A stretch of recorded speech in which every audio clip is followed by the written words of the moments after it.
নমস্কাৰ, মই শ্ৰী কৃতাঞ্জলি কাকতীয়ে আজি মালৌপথাৰ সাহিত্য চৰ্চা মঞ্চৰ তথ্য সম্পাদক, যোৰহাট চিকিৎসা বিজ্ঞান মহাবিদ্যালয়ৰ ছাত্ৰ মুক্তাৰ আলীৰ এটি কবিতা আবৃত্তি কৰিবলৈ আগবাঢ়িছোঁ।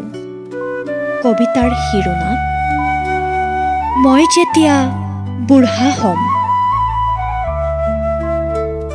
ডেকা আছোঁ, ভালেই পাইছোঁ, আত্মীয়ৰ সন্মান, সমনীয়াৰ বাহ বাহ, এক অনন্য জীৱন জীয়াই আছোঁ। সবল দেহাৰে কত কাম কৰিছোঁ, সাহসেৰে আত্মনিৰ্ভৰ হৈছোঁ, অজয়ক জয় কৰিছোঁ। কিন্তু মই যেতিয়া বুঢ়া হ'ম, মোৰ সমাদৰ অটল থাকিবনে? সমনীয়াই মাত এষাৰ দিবনে? বৃদ্ধত্বৰ ভৰত খোজত উজুতি খালে সুতুৰা পৰা হাত দুখন কোনোবাই ধৰিবনে?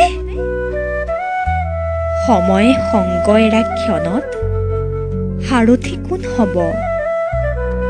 সন্মান, ঐশ্বৰ্য, বল কোনটো যেতিয়া মই বুঢ়া হ'ম?